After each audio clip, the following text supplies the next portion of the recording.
Muy buenos días a todos. Muchas gracias por acompañarnos en esta tercera sesión del seminario permanente del Grupo Interinstitucional de Trabajo de Estudios sobre Seguridad Metropolitana. Nos da mucho gusto estar aquí. Les agradecemos su presencia. Les recordamos que ya están en vivo en la red. Tenemos en la página de YouTube del Colegio Jalisco las pasadas dos sesiones donde hablamos sobre seguridad metropolitana, y en la segunda sesión estuvimos platicando sobre muy buenas prácticas en Morelia. En fin, hoy tenemos a un espléndido y maravilloso ponente. Te agradecemos mucho, fiscal, Gracias. Calientes, que bueno, disfrutaremos mucho y agradecemos muchísimo que nos acompañes. Y bueno, pues para la moderación cedo los micrófonos a la doctora Aura Grijalva, que también agradecemos mucho que nos acompañe en esta ocasión. Bueno, pues muchísimas gracias y aquí. Muchas gracias, Fernando. Pues muy buenos días a todas y todos. Pues efectivamente hoy tengo el gusto como miembro de este equipo de trabajo de ser la moderadora en esta tercera sesión. Y hoy tenemos un invitado muy especial de quien quiero resaltar que ha tenido una amplia trayectoria y puestos decisivos, no solamente en el ámbito de seguridad, que es lo que nos interesa a nosotros, pues definitivamente como grupo de trabajo enfocados e interesados en el ámbito de la seguridad con un toque metropolitano, sino sobre todo y también en el ámbito de la justicia, por lo que yo creo que pues puede abonar muchísimo a este espacio de diálogo y reflexión que estamos intentando generar. Y bueno, pues así como dijo Fernando, agradecerle a nuestro invitado su tiempo, su generosidad por compartir sus experiencias y su trayectoria con nosotros el día de hoy. Y yo me voy a permitir, antes de darle el uso de la voz, leer brevemente su semblanza. El maestro Jesús Figueroa Ortega es egresado de la Universidad Autónoma de Aguascalientes de la licenciatura en Derecho. Realizó estudios de maestría en Derecho con especialidad en Derecho Penal en la Universidad Autónoma de Aguascalientes. Fue certificado como capacitador por la Secretaría Técnica de la Secretaría de Gobernación para la implementación del sistema procesal acusatorio en materia penal. Ha sido catedrático por invitación en diversas universidades públicas y privadas del país en maestrías y diplomados relacionados con el sistema penal acusatorio. Actualmente imparte las materias de Derecho Penal y Clínica de Derecho Penal en la Universidad Autónoma de Aguascalientes. Y bueno, pues él comenzó su carrera judicial en el año de 1998, desempeñándose como consejero representante de los jueces penales ante el Consejo de la Judicatura Estatal. También se desempeñó como juez de primera instancia en los juzgados tercero, cuarto y quinto penal en el estado de Aguascalientes. También ha sido juez de control y de juicio oral penal.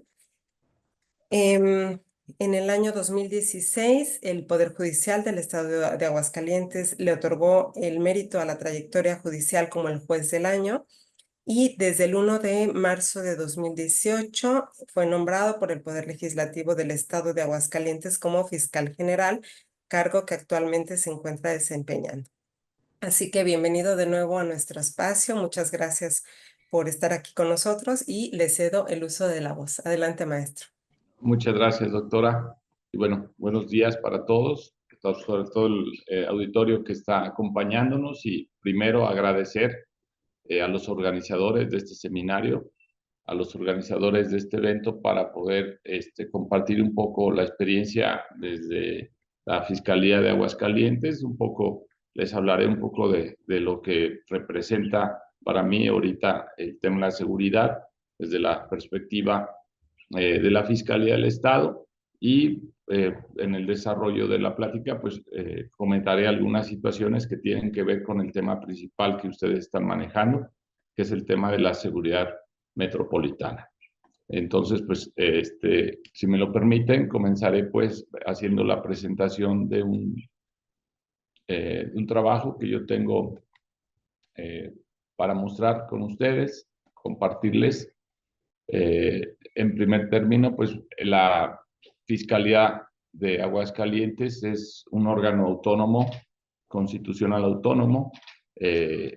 Aguascalientes, a partir del año 2015, es que ahora sí que se independiza la Fiscalía del gobierno al crear precisamente la Fiscalía del Estado, separando y desapareciendo lo que era la Procuraduría del Estado. Este proceso todavía en algunos estados todavía no concluye. Pudiera tener poca importancia, pero mi perspectiva es que es muy importante que las fiscalías en efecto sean autónomas por muchas razones. Ya lo podremos ir diciendo en el desarrollo de la plática, pero la principal es que hay que recordar que el Estado también es un ente público que tiene conflictos tanto en el ámbito penal como en el ámbito de la responsabilidad administrativa, y por ello es necesario que exista una fiscalía separada del gobierno, del Estado, para poder dirimir y resolver estos conflictos. Esto es lo que en un primer momento quisiera referir. A partir del año 2015, Aguascalientes entonces crea la Fiscalía General del Estado, y la situación que nosotros pudiéramos considerar como un arranque también, pues es entender cómo está la situación en Aguascalientes. Permítanme. A ver, ingeniero, tengo problemas. Porque no puedo.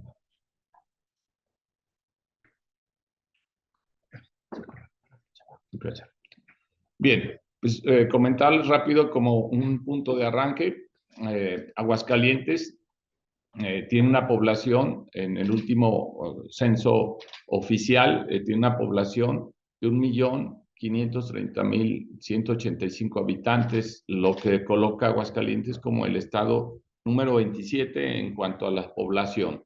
Está dividido en 11 municipios, ¿sí? Es de los estados más pequeños de la República. Tiene una superficie de 5.616 kilómetros cuadrados, que representa el 0.3 apenas de total país.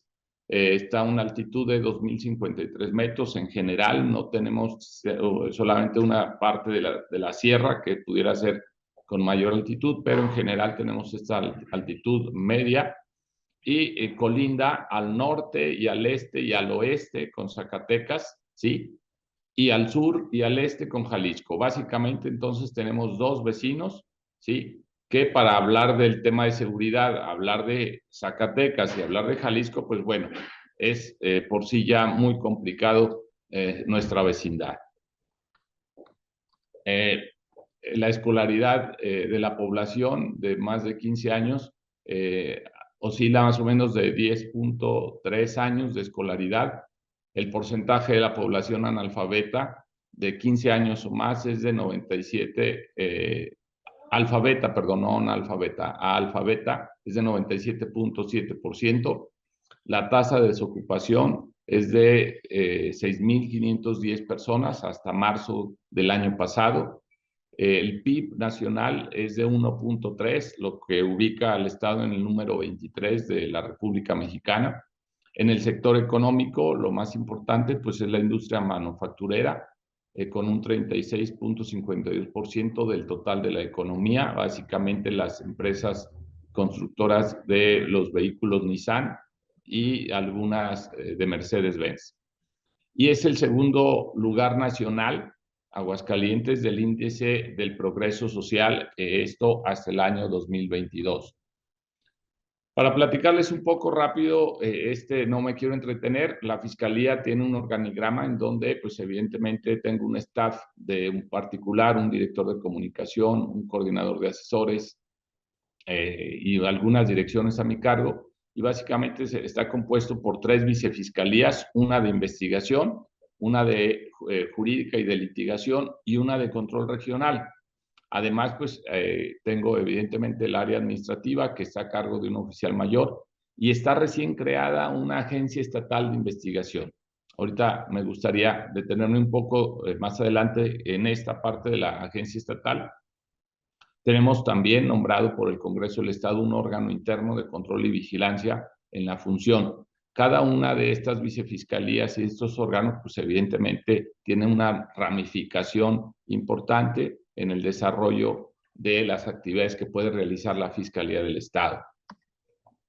Por ejemplo, la Vicefiscalía de Investigación al Delito tiene una fiscalía especializada en el tema de trata de personas.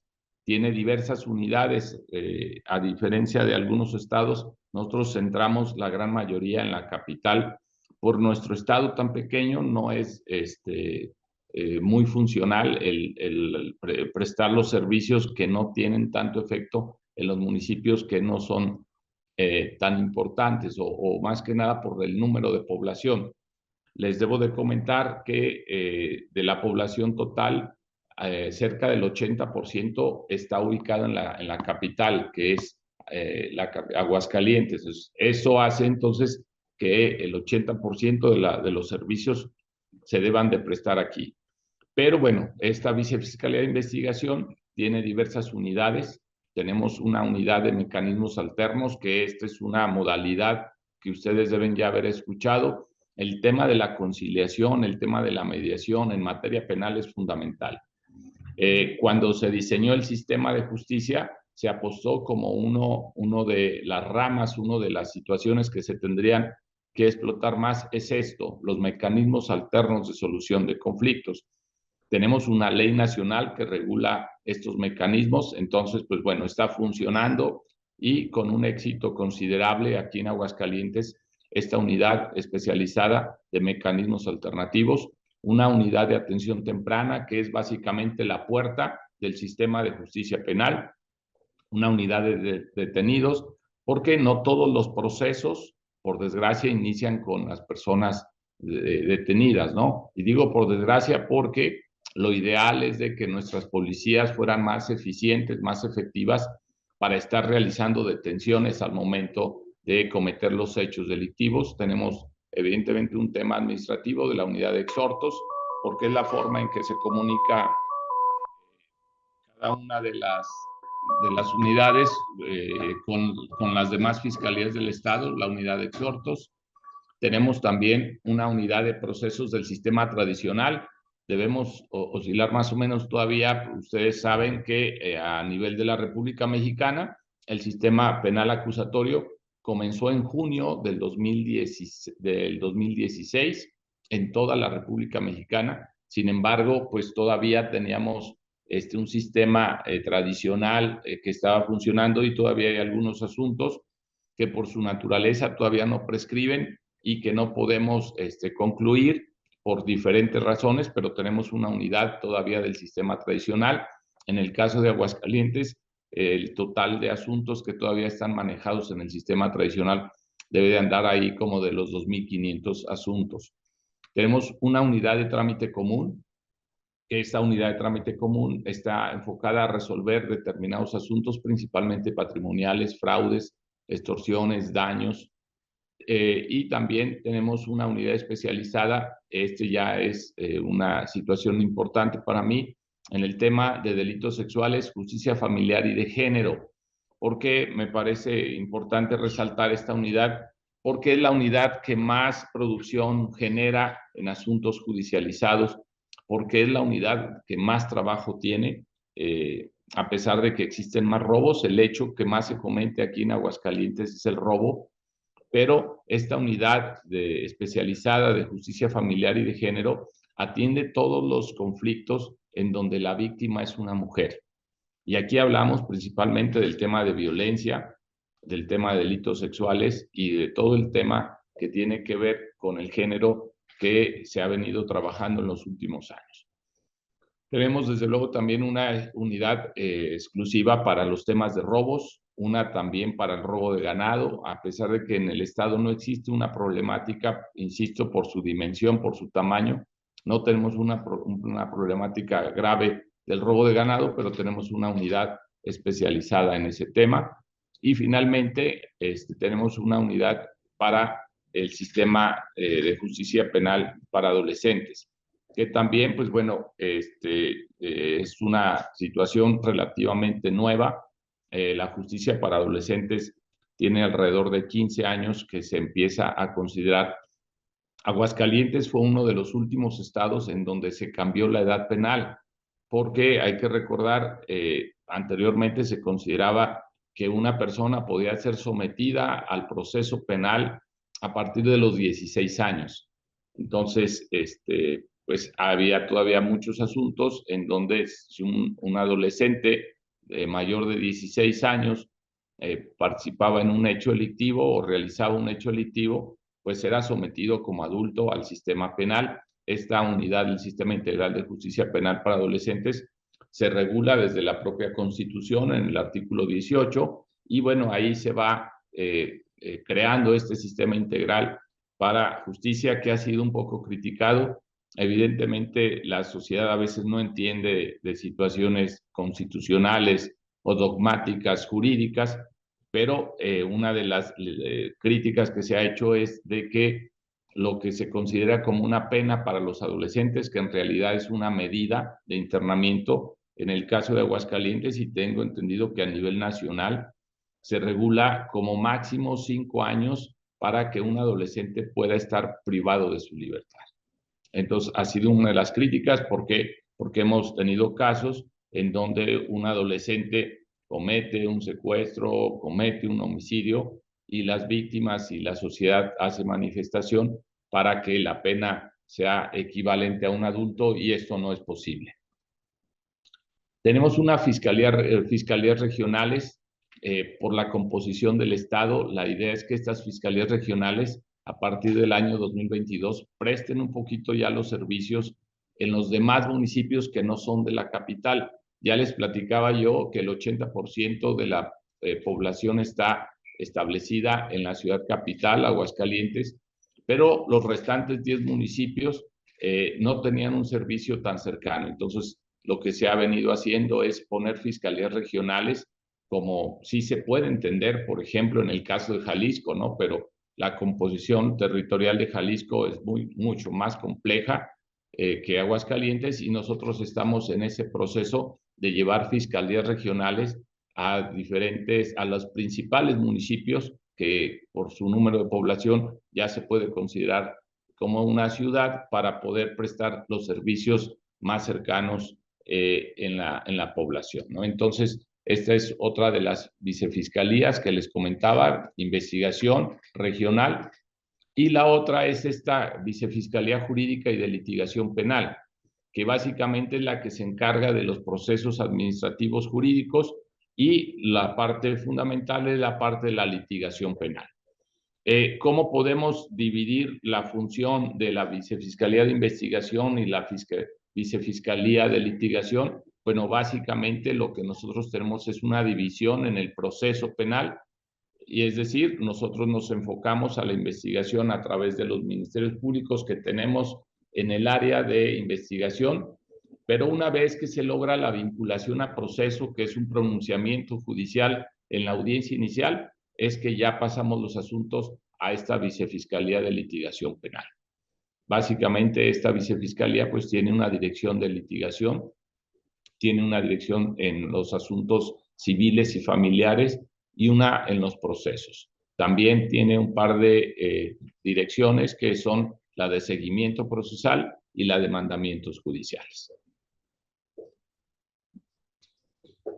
Estas son direcciones administrativas de la vicefiscalía jurídica. No me quisiera entretener mucho en platicarles, pues son unidades de todos los servicios que puede prestar la Fiscalía del Estado. Tiene evidentemente una coordinación, aquí resaltar una coordinación del Centro de Justicia para Mujeres, que como les comentaba yo cuando hablaba de la unidad de los temas de género y de delitos sexuales, la coordinación del Centro de Justicia para Mujeres es una coordinación muy importante. Tenemos una casa de transición en donde podemos albergar a mujeres en situación de violencia. Este centro de justicia pertenece a la Fiscalía del Estado y tiene diferentes coordinaciones y departamentos, porque no solamente nos enfocamos en el área jurídica para atender a las mujeres, tenemos un área médica, tenemos un área de trabajo social y la más importante, tenemos un área de psicología para poder prestar un servicio integral y completo a las mujeres que son víctimas de violencia. Sé que este modelo de centros de justicia para mujeres es un modelo nacional, es creado por el propio gobierno federal.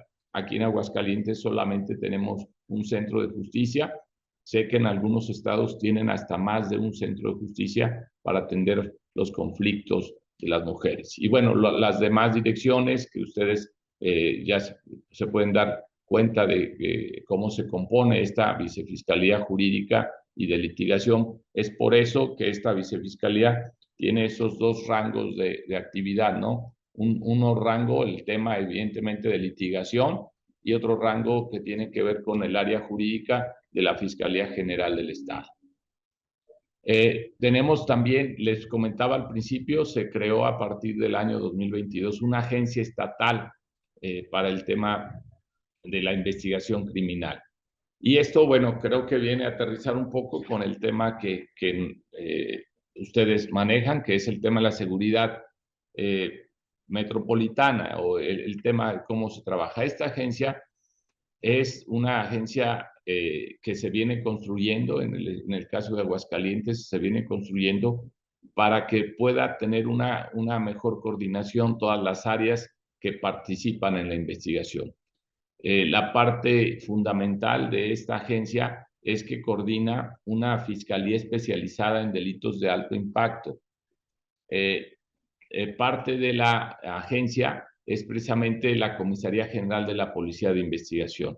Ustedes saben que todas las fiscalías deben de tener un cuerpo policíaco, en este caso policías de investigación, pero el perfil de los policías ha sido a través de los años, la historia del sistema de justicia en México ha sido muy criticado. Por eso fue que en 2008 se decide cambiar el sistema de justicia, pero una de las críticas mayores era la actuación de los policías de investigación, antes llamados policías ministeriales o policías sin uniforme, ¿no? La comisaría en el caso, pues bueno, tiene una comisaría operativa, una dirección de Estado Mayor, comisarías de investigación de grupos especiales y una unidad de seguridad institucional. Para la población que tiene el estado de Aguascalientes no representa un problema grave el manejo de la operación a través de la comisaría. En cada uno de los municipios tenemos un grupo que está adscrito a una agencia del Ministerio Público y eso nos permite prestar los servicios con mayor cercanía. Debo también de mencionar que el recorrido del estado, sí, de norte a sur o de este a oeste, es básicamente de 2 horas, hora y media. Tenemos una muy buena red de carreteras que nos permite aquí de la ciudad capital ponernos en 1 hora 15 minutos en Zacatecas, nos permite estar en 2 horas en Guadalajara, nos permite estar en 1 hora y media, 2 horas en San Luis Potosí. Entonces, esta cercanía en 1 hora en León, Guanajuato, entonces estamos relativamente bien ubicados en el tema de las comunicaciones y eso nos permite movernos con facilidad, aunque también pues eso ha convertido a Aguascalientes en un estado atractivo, al menos para el trasiego de droga, porque se han detectado ya algunos camiones en donde pues pasan con cantidades importantes de narcótico. El último que les debo de comentar fue descubierto un camión que transportaba 34 kilos de fentanilo. Se han detectado camiones de transporte de pasajeros que transportan metanfetamina o cristal, como se le conoce, y esto, insisto, es por la ubicación del estado de Aguascalientes en este tema de la seguridad metropolitana, ¿no? También para la agencia de investigación, una de las áreas más importantes es el área de la Dirección General de Investigación Pericial.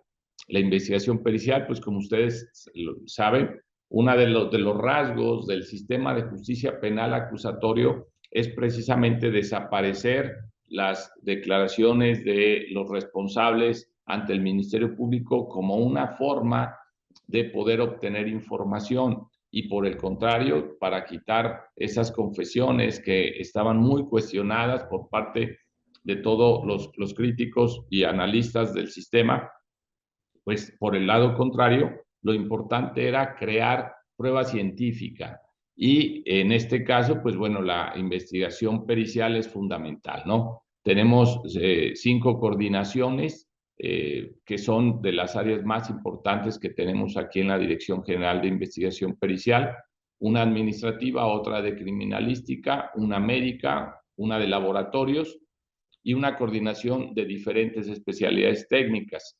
Debo de mencionar que esta Dirección General cuenta con 19 laboratorios de diferentes materias y 7 de ellos se encuentran certificados por el gobierno norteamericano a través de un programa que ellos han venido desarrollando en todas las fiscalías del país. Aguascalientes se convirtió en la primera fiscalía en donde certifica a los 7 laboratorios que el gobierno norteamericano había venido certificando, entre los que se encuentran evidentemente la química forense, medicina forense, la criminalística, la de documentoscopía y algunas otras materias que para el gobierno norteamericano era importante certificar en cuanto a los procesos de calidad, pero también en cuanto a la certeza de los resultados o las conclusiones que se emiten en estos laboratorios. Aguascalientes en este aspecto se ha venido constituyendo como un laboratorio importante. Tenemos comunicación con los demás laboratorios. En el caso de Jalisco, pues evidentemente con el Instituto Jalisciense hemos tenido una comunicación importante, sobre todo en la identificación de personas desaparecidas o personas que son localizadas sin vida. Y les comentaba ahorita que les hacía referencia a de la agencia estatal que descansa mucho el trabajo en esta fiscalía especializada en delitos de alto impacto. Esta fiscalía, como ustedes ya se pudieron haber dado cuenta, cuando yo les hablaba del tema de la unidad, de la vicefiscalía de investigación, que teníamos diferentes unidades, pues bueno, en esta fiscalía se concentran otras unidades que tenemos, que son evidentemente las de mayor impacto. ¿Como cuáles son? Pues evidentemente el combate al narcotráfico, el del robo de vehículos, el secuestro y homicidios dolosos. En esta unidad última que les menciono, en la de los homicidios dolosos, también estamos trabajando los temas de feminicidios. El año 2023 tuvimos un número, ahorita les mostraré la incidencia de feminicidios, pero por fortuna para nosotros todos los feminicidios los logramos ubicar a los responsables y los llevamos ya a procesos, todos están resueltos. En este año 2024 ha sido un año muy complicado en el tema de homicidios en el estado. Tenemos, por ejemplo, llevamos ahorita 18 días de julio y llevamos ya 13 homicidios. Para el estado de Aguascalientes es un número alto e importante porque no tenemos una problemática tan grande de homicidios dolosos o de feminicidios, y en el caso concreto, pues bueno, ya llevamos en este mes 13 homicidios dolosos, lo cual es un número importante para lo que estamos relativamente acostumbrados. También tenemos una fiscalía en el tema de anticorrupción. Ustedes saben que también es un modelo nacional en donde cada una de las fiscalías o procuradurías tiene que tener una fiscalía para el tema de principalmente el tema de los servidores públicos, el tema de la lucha por la corrupción, el combate a la corrupción. Tenemos también una fiscalía especializada en delitos electorales, ¿sí? Que bueno, en este año, como todos ustedes saben, pues tuvimos el proceso concurrente, tanto en una elección estatal, municipal y la federal. No tuvimos un problema grave de inconformidades. La Fiscalía de Delitos Electorales en general no tuvo muchas actividades de judicialización, no tuvimos a personas con una situación delicada.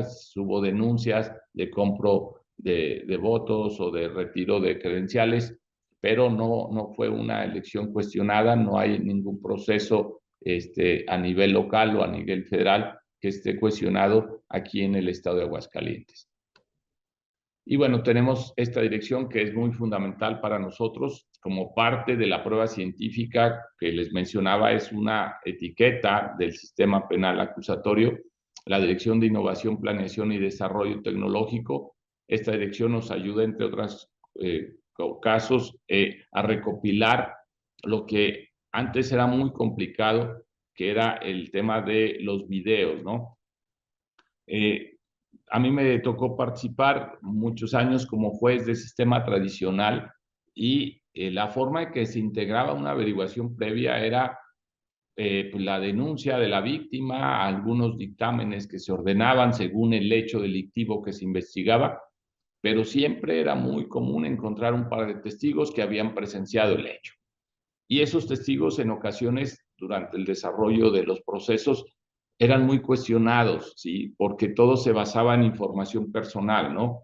De hecho, se tenía la mala costumbre de decirle a la víctima, después de que presentaba la denuncia, presénteme a 2 testigos, ¿no? Como si la víctima fuera quien tuviera que llevar obligatoriamente 2 testigos.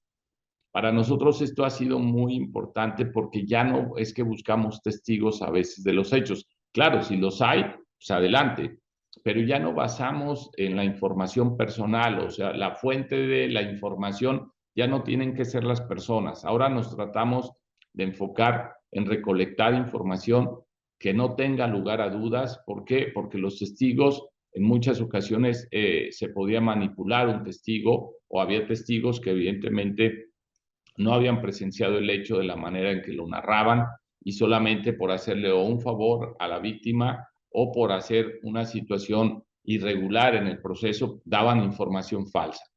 Entonces esta dirección tiene una unidad de informática forense y esta unidad se enfoca a recolectar todas las cámaras posibles privadas o incluso desde luego las que están conectadas a un centro estatal denominado C5I para recopilar información. Entonces, estamos ya acostumbrados los ministerios públicos a que recopilen información a través de esta unidad de informática forense que, insisto, esto viene a contribuir mucho para la información que recopila el proceso, el Ministerio Público. Tiene otras direcciones, esta dirección general, como la Dirección de Planeación y Estadística, que sirve exclusivamente para el tema de la información que se alimenta tanto al INEGI como a todos los órganos que nos piden información, una de proyectos tecnológicos, la de Plataforma México, que es una plataforma nacional en donde se alimentan tanto órdenes de aprehensión como robo de vehículos y algunos otros sectores que a nivel central de México nos piden alimentar esta plataforma. Y bueno, la Dirección de Seguridad e Infraestructura, que es una dirección que se encarga de dar precisamente certeza en todas las actuaciones del Ministerio Público. Tenemos a partir de este año, 2024, nos estamos estrenando con nuestro propio C3. Esto básicamente para los exámenes de control y confianza que a nivel nacional se nos exigen. Acabamos de recibir la certificación del Centro Nacional y estamos ya evaluando a nuestros propios elementos. Antes lo hacíamos en un C3 del gobierno del estado, pero ahora ya tenemos nuestro propio C3 aquí en la Fiscalía General del Estado. Y bueno, tenemos estos otros órganos colegiados, tenemos una comisión para el análisis del Fondo de Apoyo a Víctimas, manejamos alrededor de 3 millones de pesos al año para otorgar apoyos a familias en casos de escasos recursos y que son precisamente para principalmente gastos médicos o gastos funerarios. Ejercemos este presupuesto exclusivamente nosotros, pagando a los hospitales o pagando a las funerarias para cuando las familias no tienen esa forma de poder darle trámite a un funeral o a un gasto médico importante. Tenemos también una comisión de honor y justicia para el caso de los policías de investigación, una comisión de servicio profesional de carrera, un comité de adquisiciones para el tema de las licitaciones, un comité de planeación, un comité de transparencia, un comité de evaluación al personal, un grupo interdisciplinario en el tema de los archivos y una unidad de igualdad de género, que bueno, es precisamente por lo que les comentaba cuando hablaba de la unidad de los delitos sexuales y de género, como una forma de poder apoyar esta situación de género que a través de la historia ha generado muchas desigualdades. Bueno, ya entrando un poquito en materia de cómo está la problemática en Aguascalientes vista desde la Fiscalía del Estado, nos podemos ahorita centrar en esta, es la incidencia delictiva denunciada en estos años, ¿sí? El total de delitos o de hechos delictivos denunciados en el 2018 fueron 38,834. Es un número muy similar en el 2019, 38,645. Y ustedes van a ver la caída por el efecto de la pandemia. En el 2020 bajamos de 38 a 33,000 de denuncias iniciadas. Luego ya en el 2021 sube un poco a 35,000. En el 2022 casi alcanzamos las 40,000 denuncias, pero el año pasado ya rebasamos, ya tenemos 42,322 denuncias. Este dato por sí solo, ustedes saben, puede ser visto de diferentes maneras. La primera manera es pues, que se están cometiendo más hechos delictivos, pudiera ser uno de los enfoques que se le puede dar, pero el otro enfoque que nosotros queremos generarle, porque se han buscado mecanismos para acercar la denuncia a la ciudadanía, es precisamente el hecho de que exista un poco más de confianza, ¿no? Porque ustedes saben que manejamos a nivel nacional una cifra altísima de delitos que no se denuncian, la llamada cifra negra, y nosotros estamos tratando de analizar esta cifra de 42,322 denuncias en el 2023, que por primera vez en la historia del Estado se rebasaron las 40,000 denuncias. Insisto, el hecho delictivo que más se denuncia, el que más se comete aquí en el Estado es el de robo, seguido de las lesiones dolosas. Esto es un poco cómo es que se va comportando la denuncia mes a mes, exclusivamente por el año 2023, cómo fue que recopilamos estas 42,322, aquí 10 y 21, denuncias, y vemos más o menos el promedio mensual que tuvimos, fue muy similar, a pesar de que, por ejemplo, para los meses de abril y mayo tenemos una feria que atrae a mucho turismo. El comportamiento delictivo es muy similar. Si acaso, incluso el mes en donde más tuvimos denuncias fue el mes de marzo, previo a la celebración de la Feria Nacional, en donde en promedio se reciben de 8 a 9 millones de personas, considerando que el nivel de población o la población en el estado es de 1,5 millones, esos 22 días entre entradas y salidas nos visitan entre 8 y 9 millones de personas, principalmente del Bajío, del centro del país y algunos países, principalmente norteamericanos, que visitan la Feria Nacional que se celebra entre abril y mayo.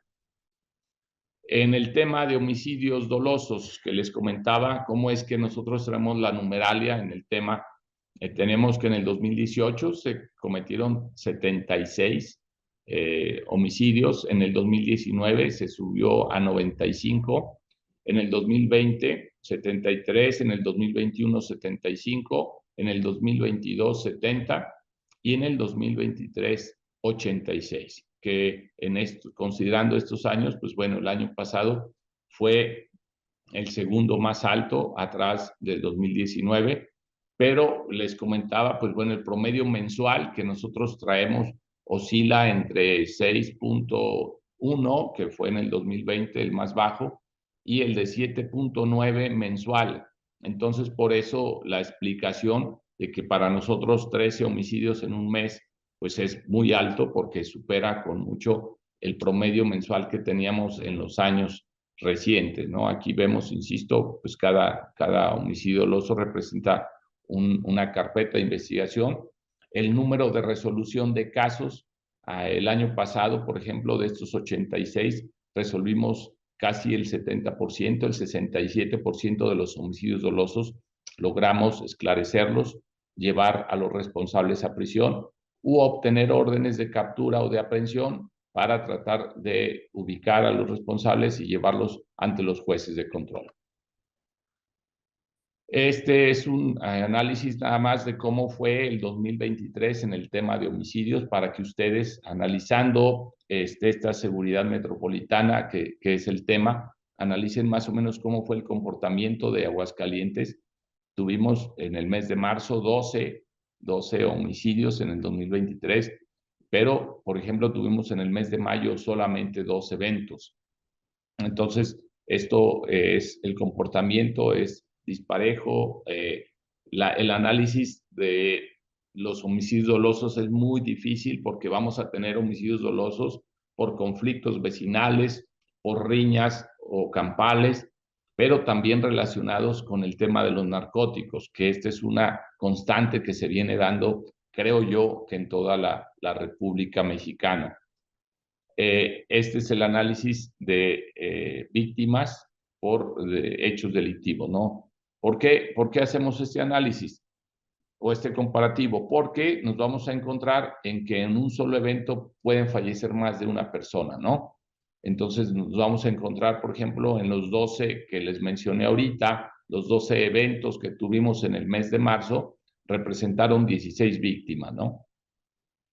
Y ese es el comportamiento, insisto, de la incidencia de homicidios dolosos del 2023. Ya en el tema de culposos, que son 100% accidentes de tránsito, pues bueno, tenemos una tasa variable, pero tuvimos en el 2023 164 eventos de homicidios culposos, insisto, en su gran mayoría por accidentes de tránsito. Este es el análisis comparativo de mes a mes de los 164. Tuvimos, evidentemente, casi lo doble de los homicidios dolosos en homicidios culposos, ¿sí? Con 2 meses de 18 y con 1 mes de 17 homicidios culposos. Este es el comparativo mensual y el número de víctimas, porque también aquí tenemos en donde en un solo evento de homicidio culposo puede fallecer más de una persona, ¿sí? Más tratándose de accidentes de tránsito, que es un factor que también tiene que ver con la seguridad de carreteras y el mal uso de los vehículos o la falta de respeto, sobre todo, de la reglamentación. En el tema de feminicidios, que ya también les había platicado, en el 2018 tuvimos 4 eventos, en el 19 8, en el 23 en el 21-9, en el 22 fue el año que más tuvimos feminicidios, fueron 10, y el año pasado tuvimos 3 eventos de feminicidio. Hay que considerar que en el estado de Aguascalientes, a partir del mes de agosto del 2017, fue cuando se creó la figura del feminicidio, ¿sí? Por eso, bueno, además de que nada más les estoy presentando la incidencia a partir del año 2018, pero este tipo penal, me gustaría puntualizar, se creó aquí en el estado a partir de agosto del 2017. El tema de secuestros.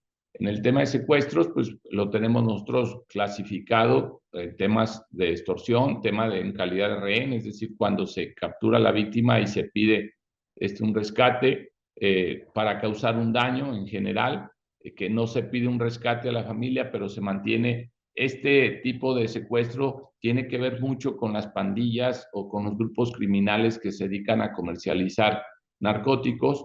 Esto a veces es privar de la libertad a una persona con la finalidad de inhibirle su actividad o bien de pedir un apoyo a algún cercano para no activarlo pues en el tema de los narcóticos. El secuestro express, que ustedes ya saben, pues hay una definición nacional del secuestro express, y este es el manejo que hemos tenido en los últimos años del secuestro. Tuvimos 10 eventos en el 2018, 12 en el 2019, 10 en el 2020, y en los últimos años, pues bueno, hemos tenido solamente 4 eventos desde el 2021 al 2023. El tema de los robos, aquí ya nos vamos a dar cuenta de los números tan grandes que tenemos.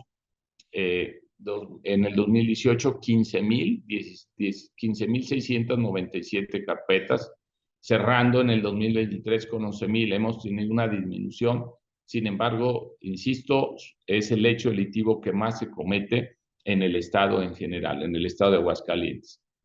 El de robo ha tenido una disminución de 15,000 a 12,000 a 10,000 y el año pasado se subió a 11,049 casos. En el tema de violaciones, que este es un factor también a considerar, que es silencioso este hecho delictivo, casi siempre es en el interior de las familias, de los hogares, en donde se presenta este hecho delictivo de violación. Y para una población como la nuestra, pues bueno, este suele ser un problema delicado, ¿sí? Sobre todo, insisto, por el análisis que se hace desde la perspectiva de la victimología. Tuvimos el año pasado, las denuncias fueron ya más de 400 denuncias en un solo año, lo que representó un 33.4 mensual, ¿no? O sea, más de 30 denuncias de violación denunciadas en un solo mes en el año 2023. Y bueno, otro problema que hemos tenido aquí, que yo me permitiría analizarlo desde una situación del consumo de narcóticos, es el tema de la violencia familiar y la violencia a partir de una relación de pareja. Este fenómeno también se viene presentando en una cantidad importante para mí aquí en el estado. Pasamos de 1,600 denuncias en el 2018 a 3,852 en el 2023, que representa en este año 2023 321 denuncias mensuales que recibimos de violación, de violencia familiar o de una relación de pareja. Yo creo que uno de los factores de criminología para poder considerar la comisión de la violencia familiar es el abuso de sustancias ilícitas, pero con un crecimiento importante y preocupante para todas las autoridades, principalmente que se enfocan al tema de la prevención, ¿no? Hay que recordar que, bueno, en todas las fiscalías la función principal es la investigación de los hechos una vez ya cometidos, ¿no? Aquí luego a veces se tiene una mala percepción de la función que realiza la fiscalía. Las fiscalías de los estados tienen que investigar los hechos delictivos una vez que ocurren, de la misma manera que un bombero acude a un domicilio que sufrió un incendio, es la misma manera en que el Ministerio Público va a actuar. Nosotros podemos tener un factor social en la prevención, sancionando a los responsables. Nuestro enemigo es la impunidad. Sin embargo, en muchos sectores de la sociedad a veces se identifica a la Fiscalía como un ente público que tiene que combatir desde la prevención y no es así. Entonces, este ejemplo de la violencia familiar me sirve un poco para darnos cuenta de cómo los hechos se van relacionando, para mi perspectiva, con el uso de narcóticos y la violencia en las familias, pero esta es una labor, esto quiere decir que hay fallas en las políticas públicas de los estados para combatir el tema de la violencia familiar.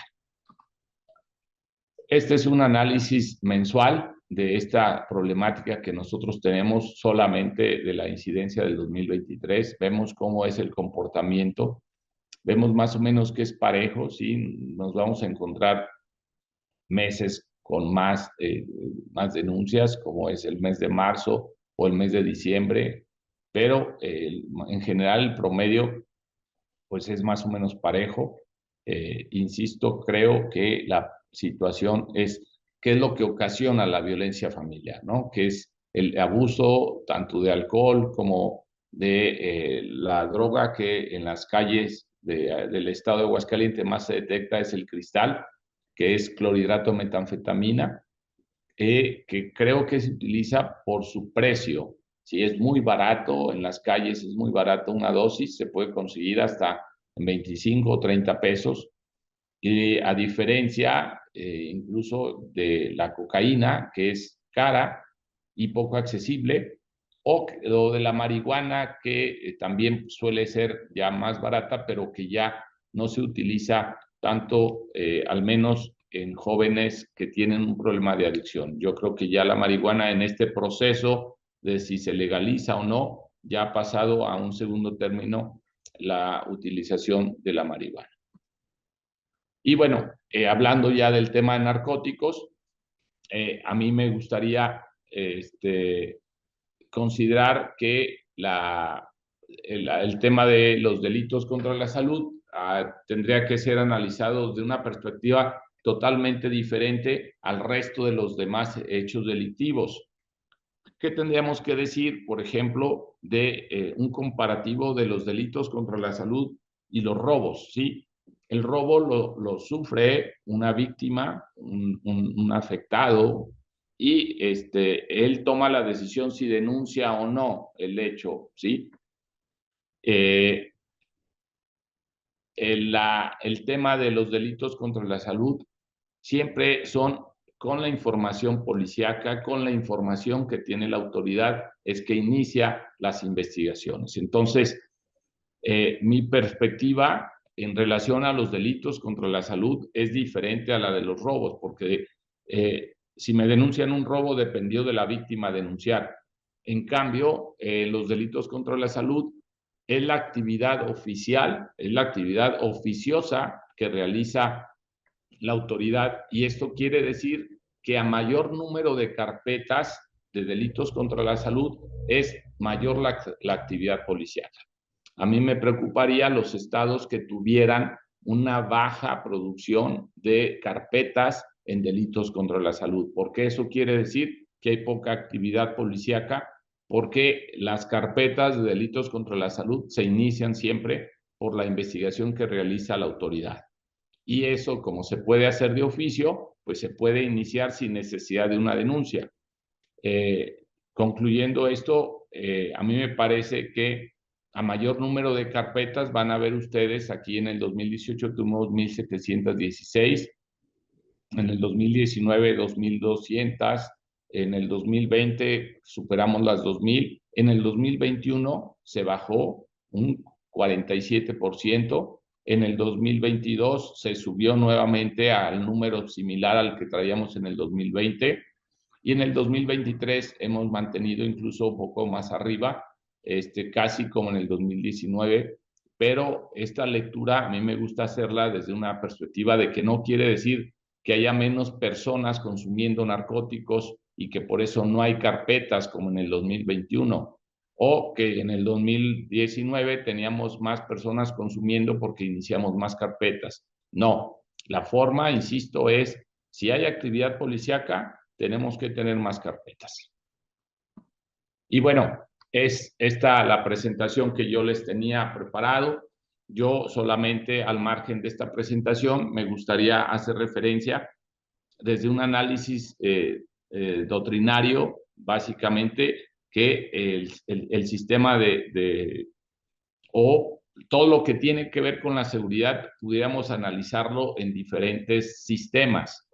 Mi perspectiva es que el sistema de seguridad pública, aun y cuando está definido en la Constitución, que abarca lo que viene a ser el sistema de justicia, tendríamos que separarlo, ¿no? Un tema es la seguridad pública en las calles, la actividad policíaca que realizan, los programas de prevención, los programas de acercamiento comunitario, de políticas públicas en las comunidades. Ese es un tema de seguridad pública.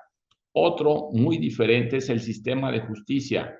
Todo hecho delictivo tiene que entrar a este sistema. Puede ser que si falló el primer sistema, tenga que actuar el segundo sistema, pero están separados en sí, no es un solo sistema de seguridad pública. Para mí, uno es el sistema de seguridad pública, otro es el sistema de justicia, y un tercer sistema que tendríamos que también considerar y del cual poco se habla en México, principalmente, es el sistema penitenciario. ¿Qué está pasando con todos los sujetos que entraron? La ecuación que yo pondría sería la siguiente, ¿sí?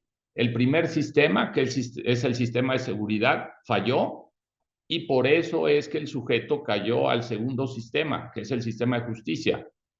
Pero ese segundo sistema está conectado al tercer sistema, que es el sistema penitenciario.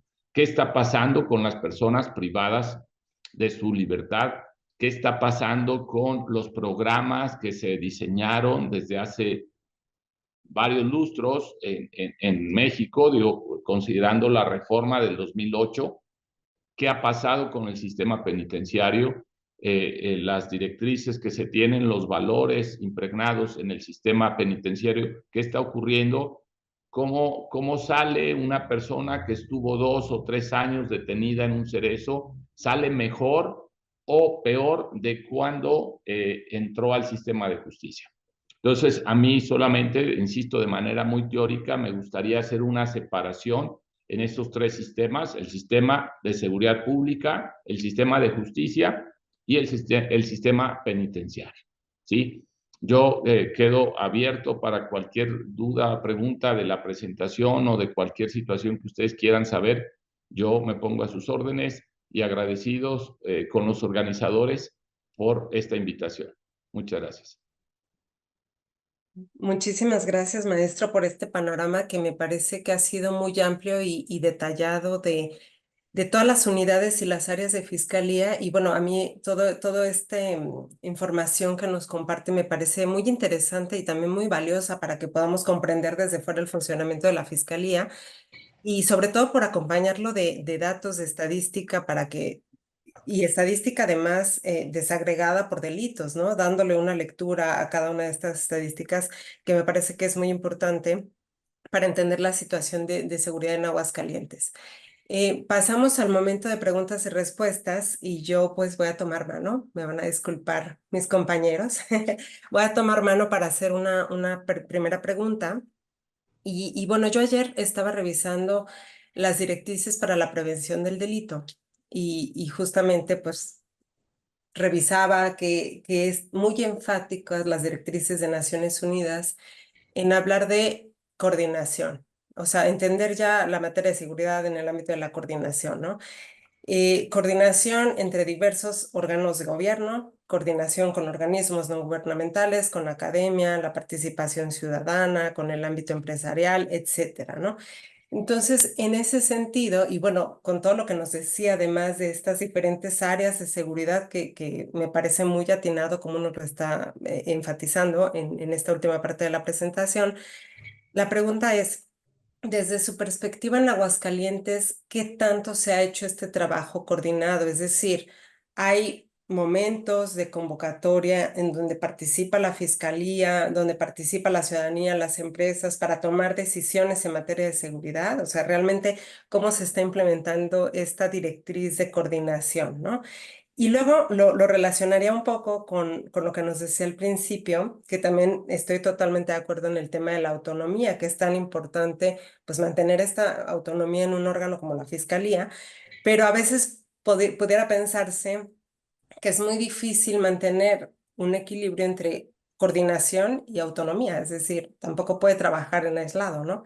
Entonces me gustaría su opinión en este sentido. Muchas gracias. Gracias. Bueno, mi perspectiva es, aquí en Aguascalientes sí ha habido esa coordinación. Sobre todo, yo trabajo mucho con el Ejército Mexicano y con la Guardia Nacional.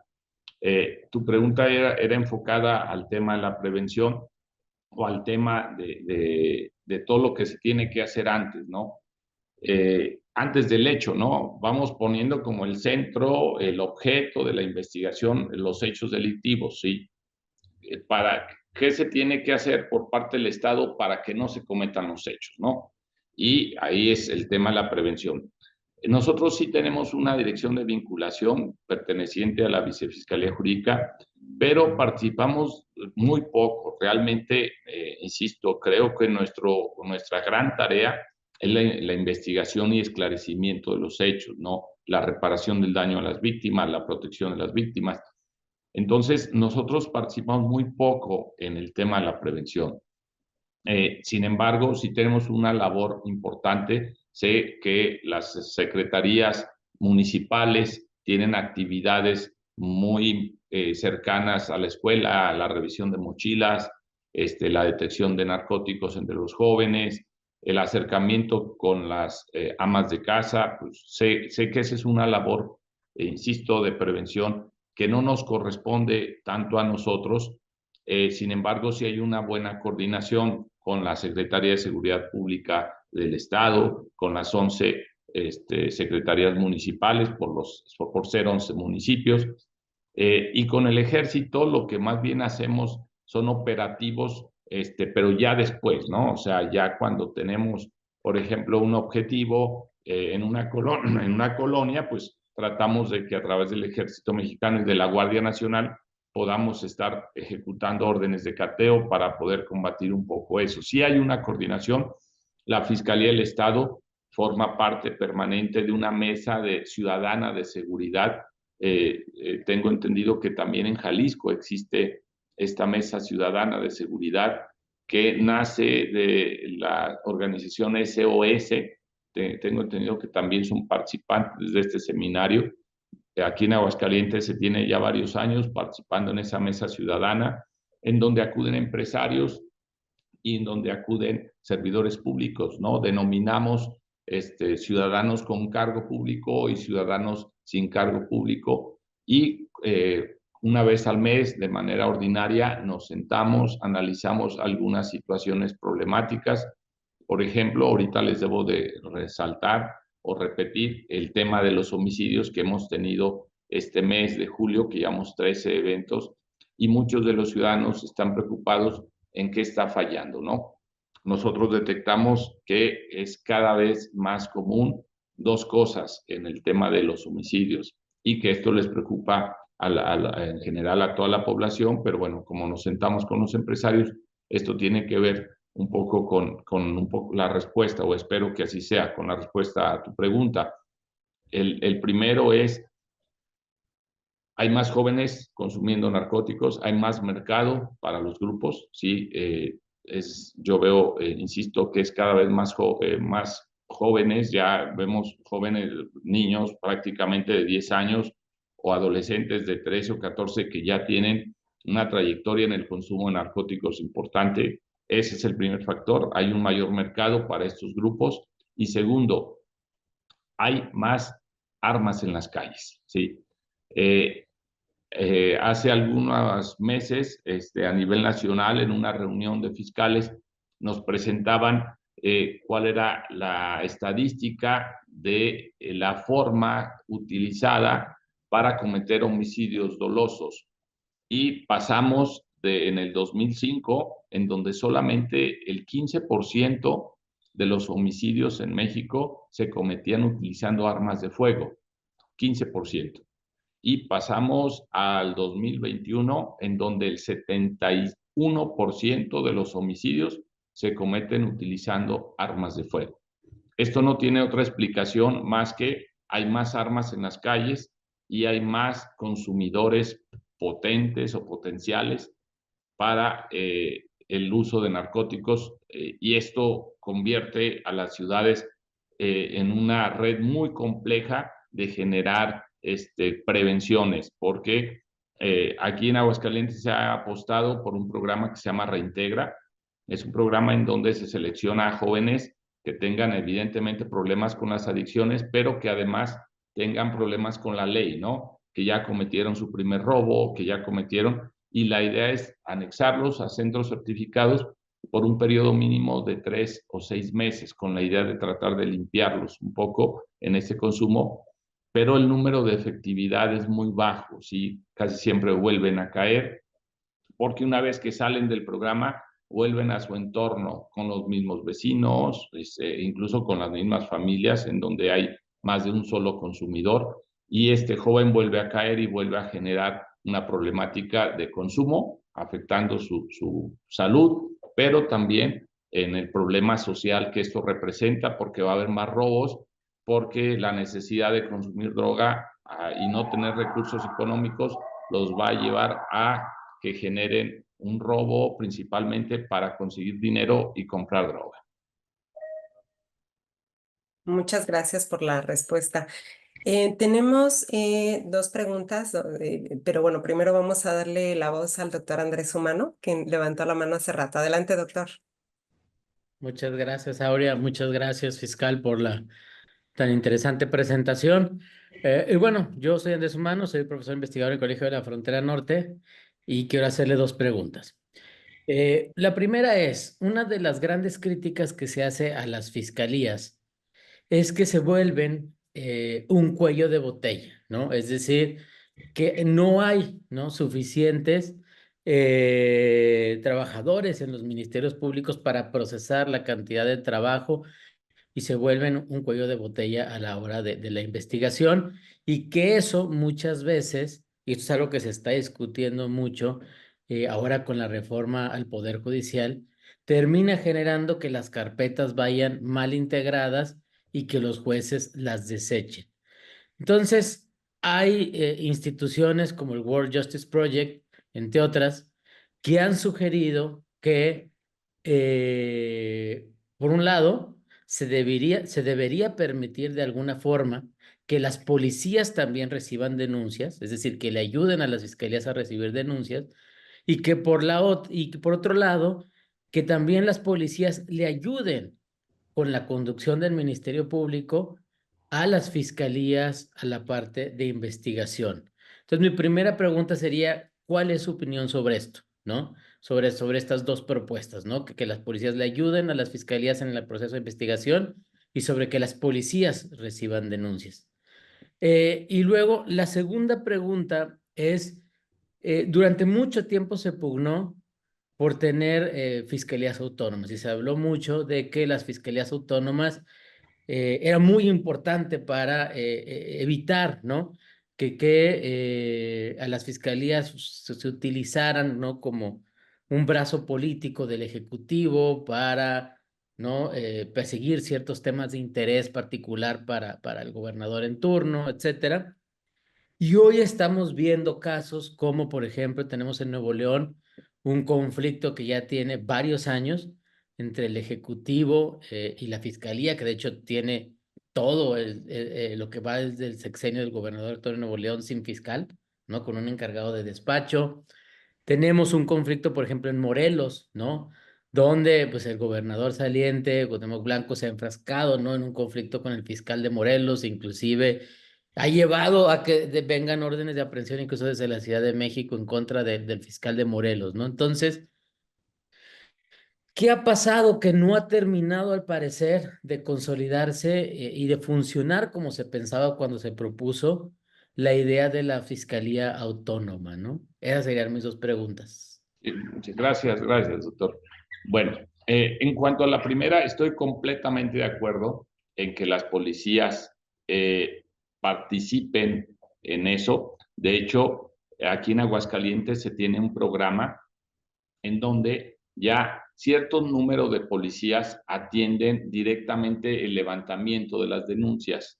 Pero esto solamente para toda la problemática que tenemos las fiscalías, esto es solamente un granito de arena, ¿no? ¿Por qué? Porque en efecto nosotros tenemos policías que acuden, creo que el modelo a seguir aquí quizás sería Querétaro, ¿no? Querétaro tiene un programa que se le denomina Cosmos, en donde permite al policía, en casi la mayoría de los hechos delictivos, acude el policía uniformado al domicilio donde ocurrió un robo y el policía en ese momento, a través de una tableta, levanta la denuncia.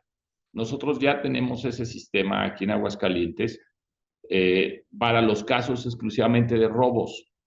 Yo creo que hay que ampliarlo, pero hay hechos delictivos que un policía no pudiera procesar.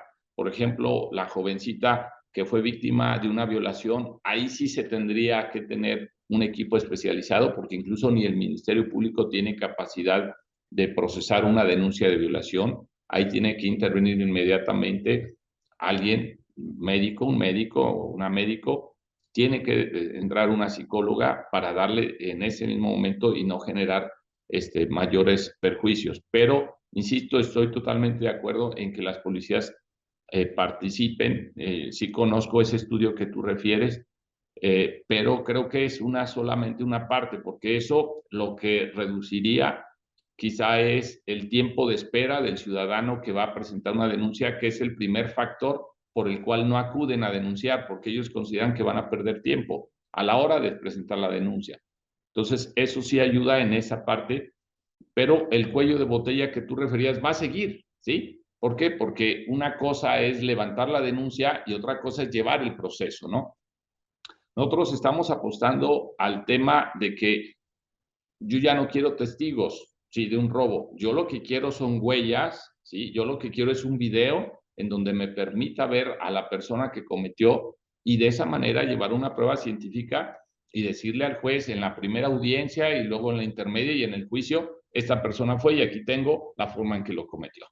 Y evitarnos en traer testigos para todo, ¿no? Para acreditar la propiedad, para identificar algo, para presenciar un hecho que en muchas ocasiones, insisto, mi perspectiva es que no eran testigos, pero se inventaban testigos.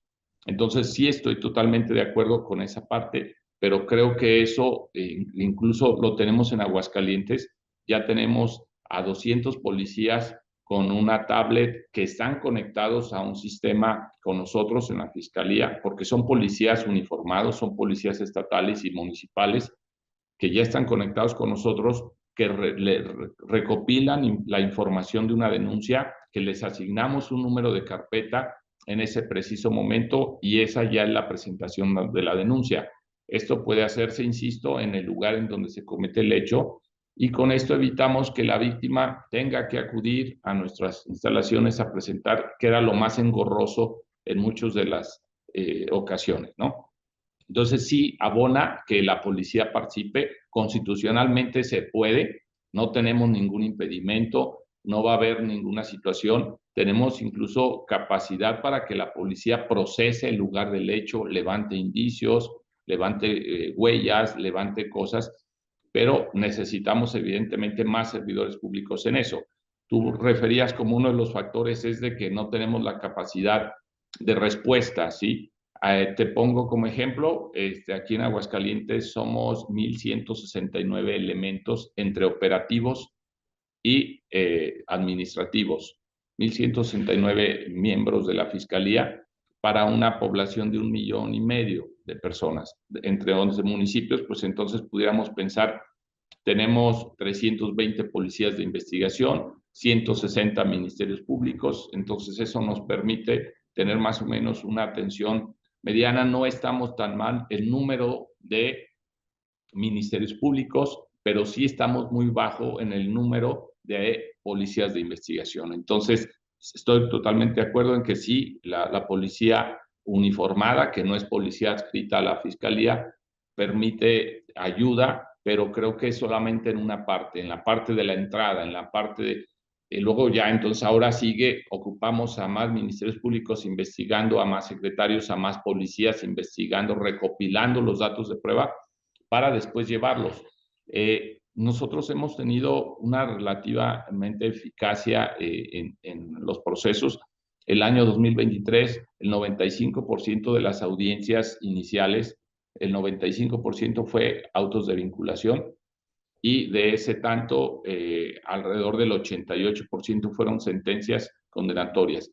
Buscamos evidentemente también algunos asuntos que sean complejos, el tema del abreviado, que como tú sabes, pues es una forma de terminar anticipadamente los procesos y con eso tener la certeza de que se le va a condenar al responsable y que la víctima va a tener derecho a recibir una reparación del daño, que luego es otro problema, ¿verdad? Porque luego la reparación del daño, cuando la persona responsable, el imputado, el sentenciado no tiene recursos, se convierte en una misión imposible de recuperar la reparación del daño.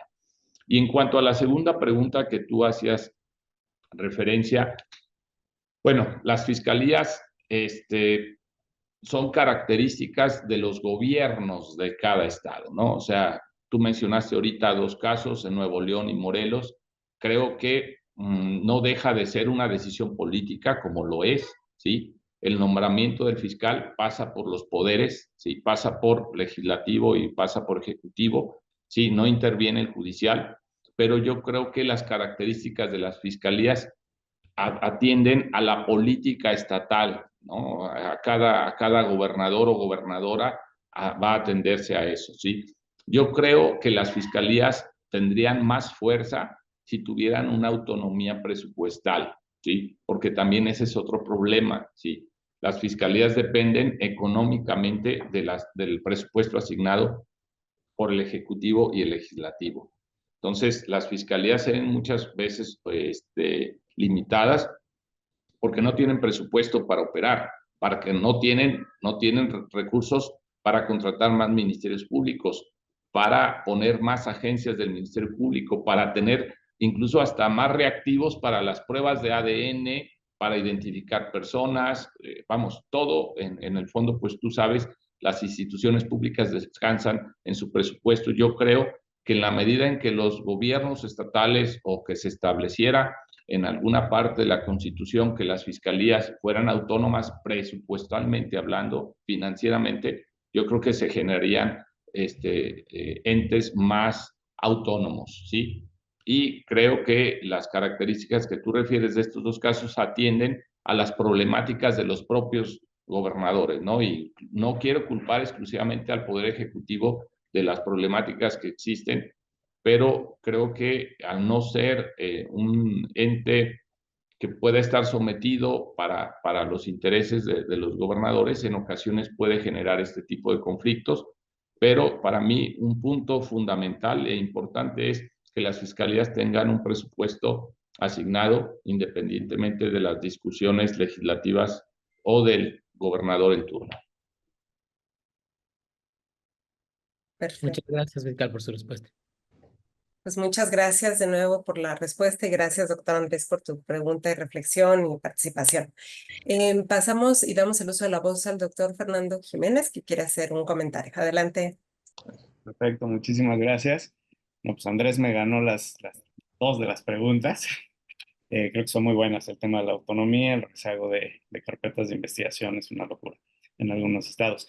Pero bueno, ya que eso está un poco resuelto, quería preguntarle, fiscal, dos temas. Uno, ciberseguridad. ¿Qué tanto atienden las fiscalías y qué tanto podrían llegar a atender las fiscalías estatales los temas de ciberseguridad, todos los delitos que se están cometiendo, que aparte van en aumento? Y luego el segundo tema, entiendo esta participación de sociedad civil en las mesas de SOS y en algunos otros foros que seguramente existen, pero no vi o no alcanzo a ver qué tanto esto se podría institucionalizar en consejos ya que sean orgánicamente parte de las instituciones y que tuvieran algún tipo de relación vinculante. No sé cómo ve ese tema. Y bueno, pues serían como los dos asuntos que me quedarían. Muchísimas gracias y gusto. Bueno, doctor, la situación de la ciberseguridad es, la perspectiva que yo tengo es que vamos un poquito atrás, ¿no? Vamos un poquito atrás desde la tipificación de los hechos, ¿sí? Porque ahorita nos encontramos en situaciones en donde hay robo de identidad, por ejemplo, ¿sí? Y eso no tiene que ver aparentemente con la ciberseguridad, pero a través de las redes es que yo puedo saber tu perfil, tu familia, puedo tener acceso a tu INE y a través de eso te genero una identidad falsa en donde tú te vas a dedicar a conseguir créditos que después luego los bancos te van a cobrar a ti. La ciberseguridad va desde la perspectiva de la clonación de la documentación, va desde la solicitud de créditos, como ya te refería ahorita, hasta situaciones en donde utilizan tu tarjeta de crédito para la compra de X cantidad de artículos que tú nunca pediste, ¿no? Yo creo que estamos limitados, ¿sí? Y no quiero culpar exclusivamente a los órganos legislativos de que luego a veces no tenemos todos los tipos penales, sino que también nos hace falta una infraestructura para ir de la mano con estas personas, ¿no? Porque sabemos que, por ejemplo, te pueden vaciar los fondos de tu cuenta, pero resulta que esto ocurrió en Nueva Zelanda, ¿no? O esto ocurrió en Bélgica, ¿no? Y te van a meter en un problema a ti como víctima, pero además el Estado mexicano no va a tener los recursos para poder identificar a esta persona que está hackeando tus cuentas y pidiendo créditos y generándote una problemática.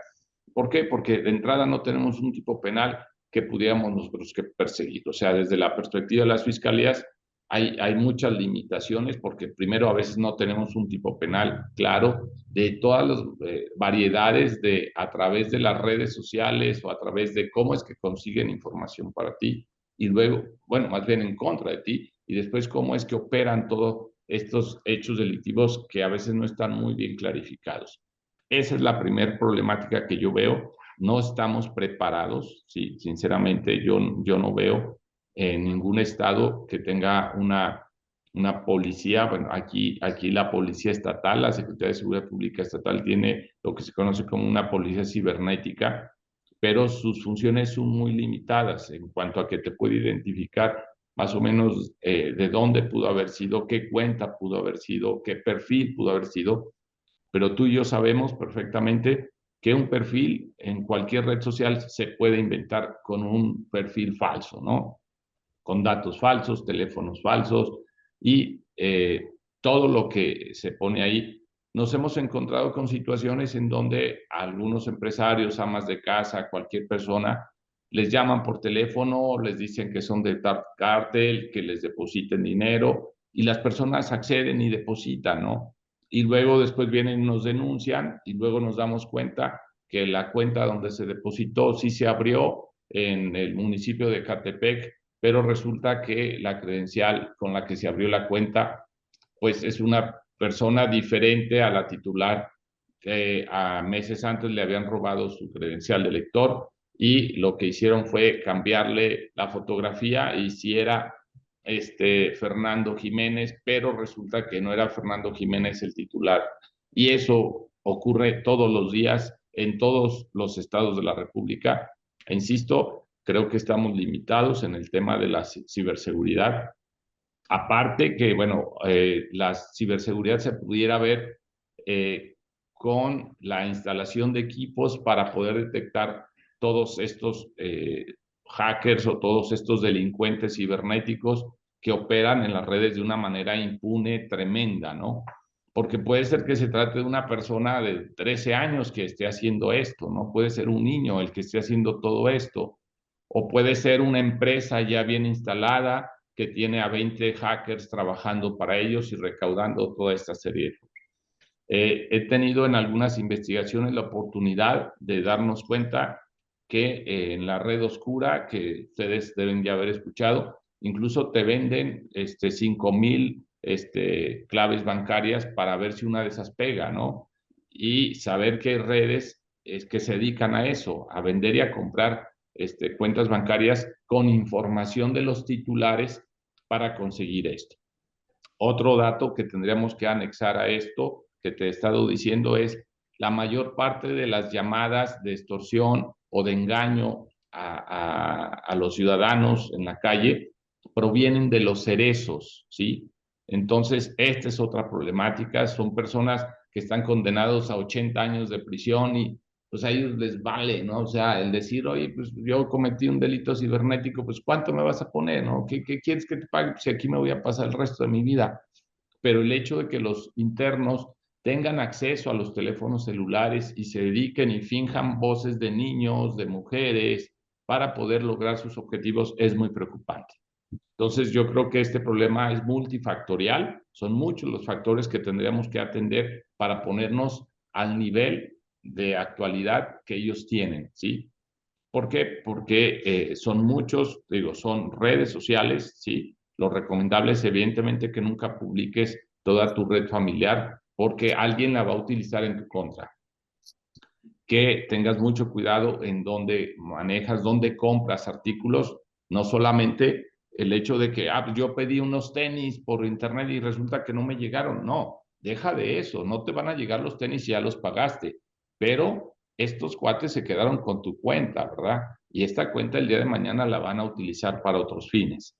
Entonces, insisto, creo que estamos retrasados, estamos limitados en el actuar de la ciberseguridad, además de que no tenemos todos los aparatos, insisto, para detectar y quizá pidiendo apoyo a Fiscalía General de la República, nos van a decir que la operación se realizó en una computadora en Australia o en Argentina, pero hasta ahí vamos a llegar, ¿sí? Y la segunda pregunta que me hacías tú es el de institucionalizar estas mesas o esta actividad.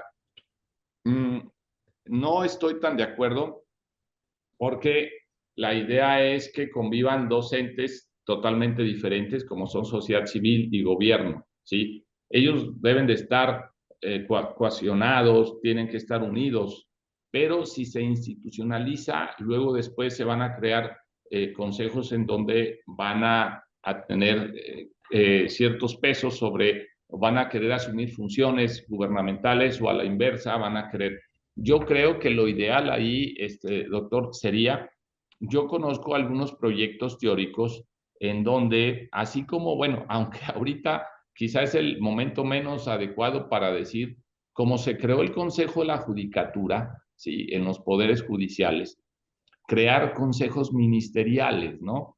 Que el fiscal pertenezca a un consejo, ¿sí?, en donde participen ciudadanos destacados, ahí es en donde sí pudieran estar algunos empresarios, pero como órganos de élite, de gobierno, en decisiones de convocatorias, de licitaciones, en cosas en donde sea importante. Consejos que tengan una función específica, pero no de operación, ¿verdad? Yo creo que la operación le corresponde al fiscal con todos sus órganos. Ya ahorita yo les presentaba cómo estamos en Aguascalientes, pero conozco, insisto, trabajos en donde más bien lo ideal sería que se colocaran consejos ministeriales o consejos, no sé, de fiscalía. La denominación es lo que menos importa. Yo creo que lo importante aquí sería es que estuvieran consejos para, de alguna manera, también asesorar en decisiones al fiscal, porque luego el fiscal pues, se convierte también en un ente responsable de una administración que muchas veces es muy complicada. Entonces yo creo más bien que la solución sería para la idea que tú planteabas en consejos y que esos consejos sí estén conformados por ciudadanos que no tengan un cargo público, pero que puedan verificar y ser rectores de las políticas de la Fiscalía. Muchas gracias de nuevo, fiscal, y gracias, Fernando, por esas preguntas tan interesantes. Le damos el uso de la voz al doctor Carlos Figueroa. Adelante. Bueno, buenos días. Mis preguntas, como yo no sé de términos leguleyos como mis compañeros, van a ir sobre los datos. La Fiscalía de Jalisco básicamente cada 15 días publica sus estadísticas a nivel colonia de los distintos tipos de delitos, son 100 y tantos, y lo hacen con un retraso como de 3 quincenas más o menos. En Aguascalientes, ¿qué tan factible es hacer esto? Porque yo pedí los datos por transparencia de los delitos por colonia, las carpetas abiertas por colonia, y pues me dijeron que no por cuestiones de la privacidad de la investigación, etcétera, etcétera. Pero en el caso, por ejemplo, de las policías municipales, todos los municipios me dieron sus bases de datos de los últimos 4 o 5 años, de las actuaciones, de cuándo llegaban, a qué horas llegaban, en qué colonia, cuál era el delito. Entonces, ¿qué es lo que se podría hacer en ese caso de transparencia? O si es muy evidente lo de la secrecía y demás, y por qué en Jalisco sí la hacen y por qué acá no. Y la segunda tiene que ver con un delito como muy específico. Yo hace poco hice un trabajo sobre desaparecidos, pero el tipo de delitos, otros delitos contra la libertad, que básicamente son desapariciones forzadas cometidas por particulares. Y en el caso, hay lugares, por ejemplo, como Guanajuato, que en los últimos 10 años tiene 0. O sea, no tiene una, tiene 0. Mientras que la tasa de homicidios es el doble del nivel nacional, ¿no? Pero en el caso de Aguascalientes es al revés. La tasa de homicidios a nivel nacional en los últimos años ha de andar como en 20 por cada 100,000 habitantes. Aguascalientes anda como en 5, pero en el caso de desaparecidos o en el caso de este tipo de delitos está como en 20 y tantos, ¿no? Y a partir del 2011, 2021, 2020, 2021, por ahí de lo del COVID, se ve que ese tipo de delitos se cruza con los homicidios, pero tienen la misma tendencia. Suben las desapariciones, bajan los homicidios y en sentido contrario. Entonces, ¿cómo se maneja aquí o por qué Aguascalientes tiene esa tasa tan grande en ese tipo de delitos? Mientras que en otros estados donde tienen muchísimas más violencia homicida, digámoslo así, como Guanajuato es 0, o sea, 0, ninguno, o sea, estadísticamente es algo raro que pasa ahí. Sí, bueno, gracias por las preguntas. Creo que la primera tiene que ver con una situación técnica. Sí, no sé específicamente cómo estaba la solicitud realizada. Nosotros, conforme a la ley de transparencia, podemos dar cierta información No hacemos ese ejercicio, muy respetable el ejercicio que realiza la Fiscalía de Jalisco, de dar a conocer informaciones por colonia. Sí tenemos cierta información, no sé si insisto, la solicitud iba dirigida de una manera en que nosotros consideramos que había una excepción para darla a conocer, porque la ley de transparencia también no me permite dar a conocer todos los datos de las investigaciones. Puedo dar a nivel estadístico, desglosado por colonias. Sé, por ejemplo, qué vehículos se roban más en Aguascalientes, cuáles son las colonias en donde más se cometen robos, que creo que era más o menos lo que tú preguntabas en base a lo que publica Jalisco. Yo no hago ese ejercicio, ¿sí? Porque desde mi perspectiva sería generar una problemática social, porque el Estado está muy bien comunicado, y generar la perspectiva es, si yo pongo que la colonia de Las Viñas es una colonia problemática, puedo generar una problemática aún más para esa colonia, y no va a faltar alguien que me diga por qué estás dando a conocer que en este lugar se cometen más hechos, aunque sea de interés social. No lo hago. Yo creo que si se pudiera dar esta información que pediste, yo creo que si lo haces en un segmento donde decir en qué sectores no sé, sector sur, sector, se pudiera dar a conocer para no irnos tan particulares por colonias. Sí lo tenemos también por colonias, tenemos de todos los hechos delictivos. A mí me ha tocado hacer esa presentación, por eso estoy seguro que sí lo tenemos. Esa información sí se pudiera transmitir. Yo creo que la compañera, la directora de transparencia, a la hora de que te respondió, encontró alguna excepción para dártelo a conocer, y fue por eso que no se te transmitió. Y en la segunda pregunta de los desaparecidos, bueno, de entrada entiendo que no eres abogado por los términos leguleyos que hemos utilizado aquí en la plática, pero mi perspectiva es de que de entrada, la desaparición de una persona no es en sí un delito, ¿sí? Una persona puede desaparecer porque simplemente se separó de su núcleo familiar. En Aguascalientes hemos detectado muchos problemas como estos. Ejemplo, una pareja que tiene 3 hijos, ¿sí? Papá y mamá tienen conflictos, hay violencia, casi siempre del hombre hacia la mujer, hay violencia, y la mujer un determinado día decide presentar una demanda de divorcio, de alimentos, y se separan. Los problemas continúan, sigue habiendo violencia de otro tipo, incluso física, económica, de diferentes tipos de violencia psicológica en contra de la mujer, y un día la mujer decide y simplemente se va con sus hijos a otro estado de la República o a otro país. Y eso luego nos lo denuncia el papá y me dice, se robaron a mis hijos, están desaparecidos mis hijos. Nos platica cómo es que estuvieron las circunstancias, y bueno, en efecto, sí están desaparecidos 4 personas, la mamá y 3 niños, pero eso no quiere decir necesariamente que hayan sido capturados por un grupo armado que se los llevó en un vehículo, que los sujetos iban con pasamontañas y que se los llevaron a un lugar desconocido en donde seguramente los privaron de la vida. Ese es un evento, y el otro es este que te estoy narrando, ¿no? En donde llegan a una casa a determinadas horas de la madrugada y sacan a un miembro de la familia, se lo llevan y desaparece. Este segundo sí sería un hecho delictivo de personas desaparecidas. Nosotros lo que hacemos es de que todo levantamos una carpeta. Ahorita tú hacías referencia a un tipo específico, a un tipo penal específico, que es desaparición entre particulares. La desaparición entre particulares, en otras palabras, pudiera también ser considerada como un secuestro agravado, porque hemos tenido eventos en donde una persona es sacada de su domicilio, llevada en un automóvil y después aparecida muerta. Ahí sabemos que hubo una privación de su libertad y después una privación de la vida. Entonces, eso a nivel nacional puede ser un conflicto de ley en cuanto a que sea una desaparición forzada entre particulares y un secuestro agravado. Nosotros lo que hacemos en Aguascalientes es que todos le asignamos número de carpeta.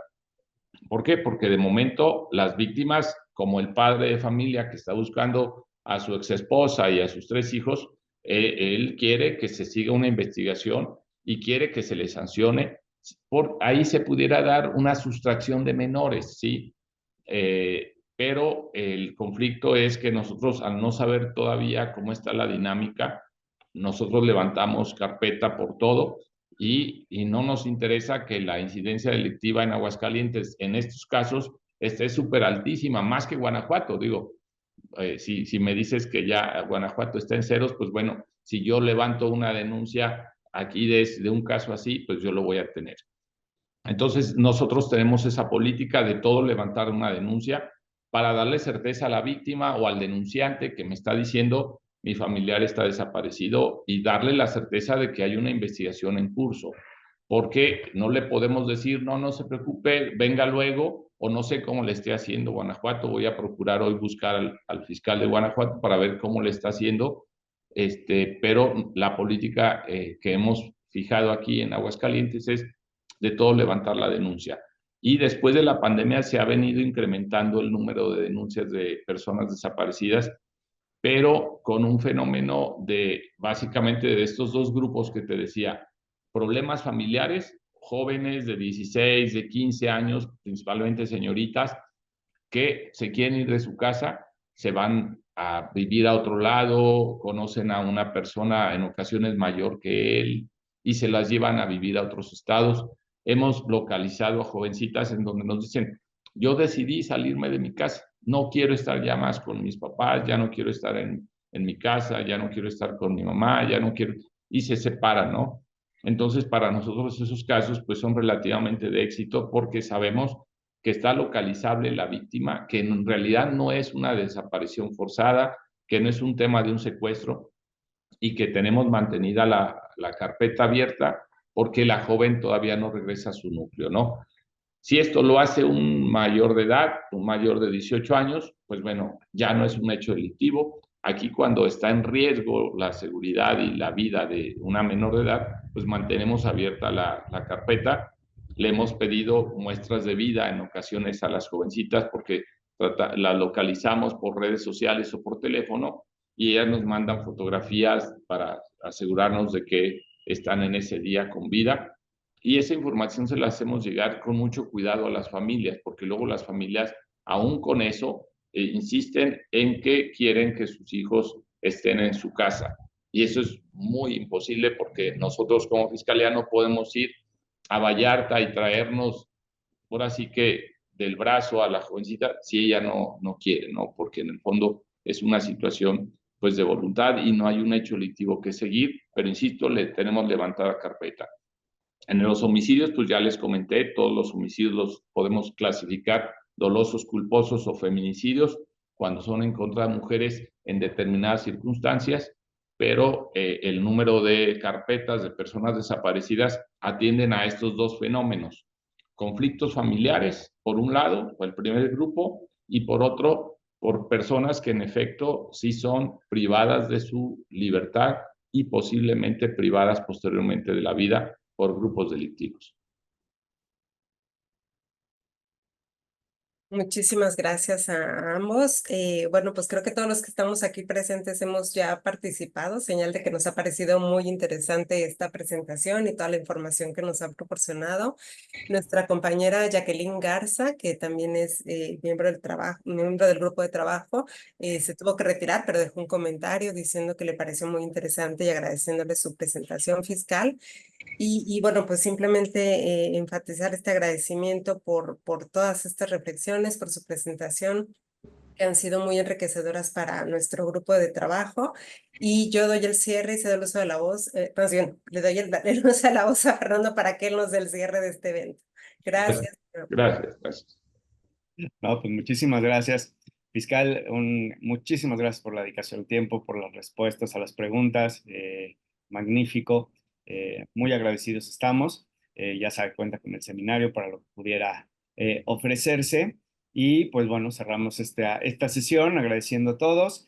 La tendremos la próxima, el tercer jueves de agosto. Todavía estamos viendo quién va a acudir. Pero bueno, pues muchísimas gracias y que todos tengan un excelente día y a la orden por acá.